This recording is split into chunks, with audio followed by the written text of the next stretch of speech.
Ciudad a la vista de usted y de todos con sus maravillosas realidades. No busquen otra parte, Ciudad Satélite ya lo tiene todo. Agua, luz, teléfonos, servicios existentes y verdaderos, pavimentos de concreto, banquetas, drenaje, todo terminado con las mejores calidades. Alumbrado público, limpieza, todo funcionando, no en proyectos. Ya sabemos que la industria textil contamina el agua, que se generan toneladas de basura diariamente en las ciudades, que hay una gran sobreexplotación de la naturaleza por muchos factores. Pero, ¿nos hemos detenido a pensar en el impacto ambiental que genera la construcción de vivienda? De acuerdo con el Instituto Nacional de Estadística y Geografía, la vivienda se define como construcción o recinto que, independientemente de la forma en que es concebido, construido, transformado o adaptado, proporciona a las personas la posibilidad de satisfacer primariamente su necesidad de alojarse, pero que también les permite desarrollar sus funciones vitales como la de alimentarse y protegerse de las inclemencias del medio ambiente. Esto quiere decir que la vivienda, independientemente de cómo se conciba, debe ser el lugar en donde puedes satisfacer tus necesidades de alojamiento, alimento y protección, un espacio esencial para poder desarrollar tu vida. ¿A qué nos referimos cuando hablamos de la huella de carbono? De acuerdo a la Comisión Económica para América Latina y el Caribe, CEPAL, la huella de carbono se define como la medida del impacto de todos los gases de efecto invernadero producidos por nuestras actividades en el medio ambiente. En el cálculo de la huella de carbono aplicado a la construcción de la vivienda, se analizarán los gases de efecto invernadero que se generan en la extracción de materia prima, manufactura y el transporte, en donde es posible conocer la distribución de las emisiones de carbono, también conocidas como emisiones incorporadas. ¿De qué dependen estas emisiones incorporadas? De factores como la vida útil del edificio, la naturaleza de los materiales y el tipo de energía que se emplea en el proceso de producción. Tratándose de la naturaleza de los materiales y la construcción, el carbono se produce a través de las emisiones que se generan al momento de la fabricación, uso de energía fósil y procesos químicos específicos, también llamados carbono virtual. Los desperdicios que se generan, o cuánto se usa, o cuánto es lo reglamentado, ¿no? Porque se me viene a la mente el tema de estructuras, recordando como la procedencia, hay aranceles, ¿no? Hay incrementos al precio, y por el incremento del acero incrementa el precio de la vivienda, que la mayoría son muy altas, que en Querétaro, regresando como y contextualizando un poco, en Querétaro la tendencia ha sido hacia allá, ha sido a construir hacia arriba, por lo mismo de que pues la expansión urbana ha sido enorme, de construcciones que se han dado, ha sido con ese tipo de materiales o con ese tipo de tendencia. Pues este tipo de materiales se pueden sustituir. Pero hay lo que es innegable, o sea, tampoco podemos decir que vamos a regresar al pasado, o sea, sabemos que estamos en un mundo, pues bueno, que está cambiando constantemente, que hay nuevas tecnologías, que hay nuevos sistemas, y la intención no es tanto decir, voy a regresar a hacer lo que hacía, digamos que voy a construir con piedra, innegablemente con esta cuestión de que hay una sobrepoblación, sino que queremos urbanizar grandes extensiones de tierra, pues tenemos que crecer de forma vertical. Materiales como el acero y el cemento representan los insumos con mayor carbono generado, siendo el acero uno de los más contaminantes, debido a la demanda de energía empleada en los procesos de instalación, transporte y uso de equipos especializados. Hablamos de la huella de carbono, lo que se denomina ciclo de vida. Dentro de este ciclo de vida, pues hablamos de este proceso desde que sale el material, es decir, desde que lo estoy adquiriendo, hasta que, digamos, toda la cuestión del transporte, hasta la vida útil, es decir, si este material puede ser reciclado, puede ser utilizado para otra cuestión. Entonces, es allí cuando yo realmente entiendo cuánto me estoy ahorrando o cuánto estoy impactando. Cuando yo conozco todo el proceso, desde que cuántos años me va a servir y si ese material lo puedo reincorporar o lo puedo reutilizar para algo más. Si no es así, pues bueno, ahí es donde se presentan los mayores impactos. Por otro lado, en la etapa de construcción, se considera el transporte de materiales, desde el sitio de fabricación y el equipo utilizado, hasta el sitio donde se planea construir y la maquinaria requerida. En esta fase, es la maquinaria de transporte la que más gases genera, debido al uso de combustibles fósiles. Sino es una vulnerabilidad más asociada al contexto ambiental, es decir, estos aumentos de temperatura pueden terminar en golpes de calor y esto puede generar también estos problemas al sistema de salud. Entonces es como una cadena, ¿no? ¿Y qué tan contaminantes llegan a ser estos procesos? Se estima que hasta un 40% de la contaminación es generada por actividades relacionadas directa o indirectamente con la construcción de obras civiles. Además, este sector fue responsable del 18% de las emisiones de gases de efecto invernadero a nivel mundial en 2010. Recuperar ese espacio, convertirlo en algo, no simplemente es porque construya más, me va a beneficiar más. A veces el hecho de tener esos espacios verdes o tener este equipamiento, muchas veces no se cuenta, aumenta esta plusvalía y eso para el gobierno le conviene. Parque urbano, en un espacio público que puedes tener especies introducidas, ¿no? Pero a veces simplemente colocamos vegetación sin ver cuánto consumo de agua va a requerir, sin tener en cuenta si esta vegetación va a impactar a otras, si no va a permitir que a lo mejor la vegetación nativa se desarrolle adecuadamente. El contexto para querer hacerlo, a lo mejor como dicen verde, ¿no? Pero a lo mejor el contexto de la ciudad no es ese, o sea,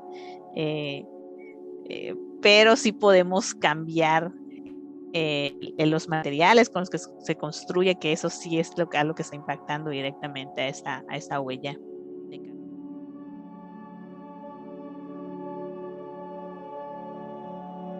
Se considera esto en la planeación, pues bueno, creo que va a terminar siendo un desastre de ciudad. Y sería una lástima, ¿no? Porque creo que lo que venden, pues va a dejar de ser.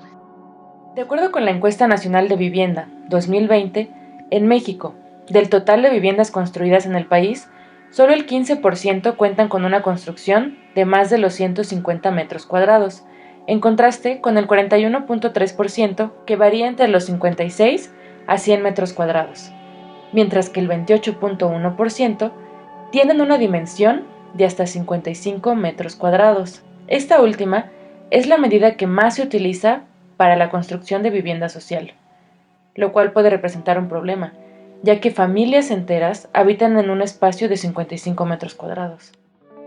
En Querétaro, el 25.8% de las viviendas varían entre los 46 a 75 metros cuadrados, a diferencia del 26.2% que miden entre 76 a 100 metros cuadrados. Si bien no hay una diferencia tan marcada en este caso, es preocupante que en Querétaro exista un porcentaje de vivienda menor a los 55 metros cuadrados, es decir, menor a las medidas de vivienda social. Es como empezar desde ahí, desde el contexto de lo que es la ciudad de Querétaro, las necesidades de vivienda, las necesidades de construcción, los materiales de construcción, el ecosistema. Cada lugar requiere diferentes, bueno, va a responder diferente a ese contexto, o debería, más bien, debería responder diferente al contexto, no tratar de implementar cosas que no son parte de su realidad ni social ni cultural. Retomando la huella de carbono, existe una relación directa entre las medidas de cada vivienda y la cantidad de emisiones hechas durante la construcción. Esto quiere decir que entre mayor sea la construcción, mayor será la cantidad emitida. Otro factor importante es la ubicación, que tiene una relación directa con la expansión de la mancha urbana. La SEDATU creó los perímetros de contención urbana con el objetivo de delimitar el crecimiento de la ciudad.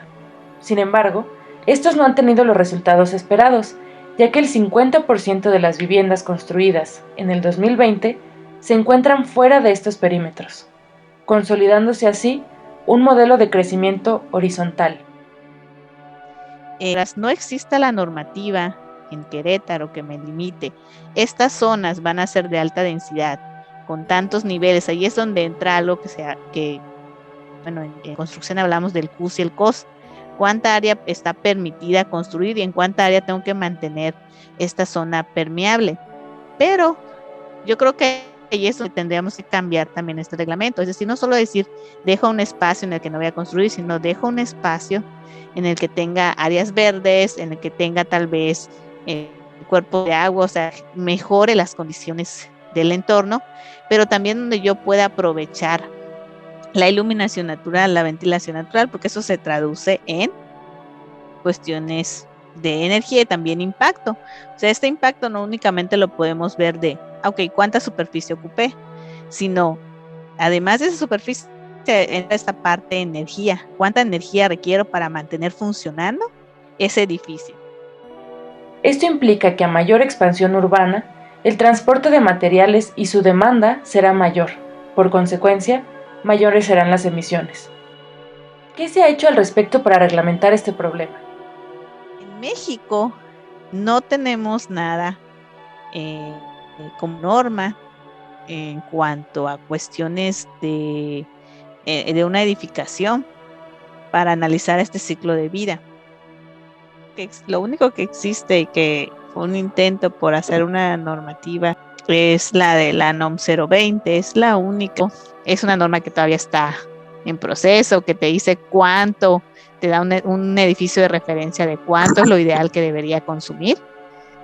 Y en función de eso, uno hace su propuesta y dice, ok, ese edificio cumple con la norma, pero únicamente se basa en el sistema constructivo.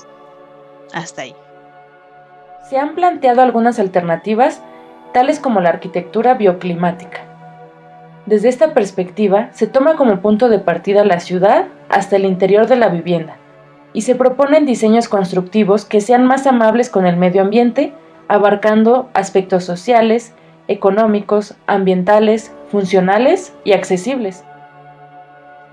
Que se llama así una de las estrategias de mitigación de los efectos de la isla de calor urbano, que así se llama a esos efectos, pues es el uso de la vegetación, o sea, es como lo más fácil, y también el tipo de material que usas y los colores, que juegan un papel importante en cómo se genera un microclima en un entorno. O sea, es también como otro aspecto que dejamos de lado y tiene un gran impacto.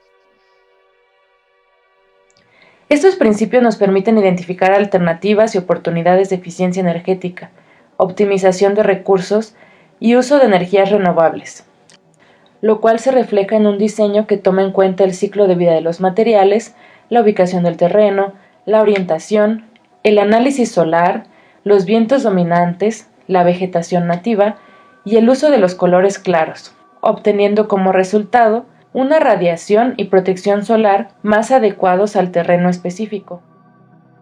¿Qué otras alternativas tenemos para diferentes tipos de personas, actividades y demás? Porque pues no puedes llegar y enseñar a una persona cómo debe vivir su casa.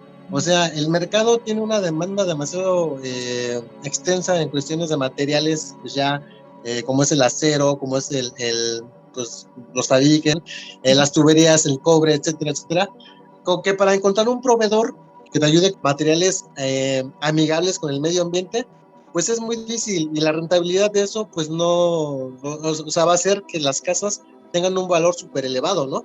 Más elevado que la construcción en producción masiva. Hagamos una comparación de lo artesanal con el sistema capitalista, pues ahí hay un problema muy fuerte económico y de mercado, ¿no?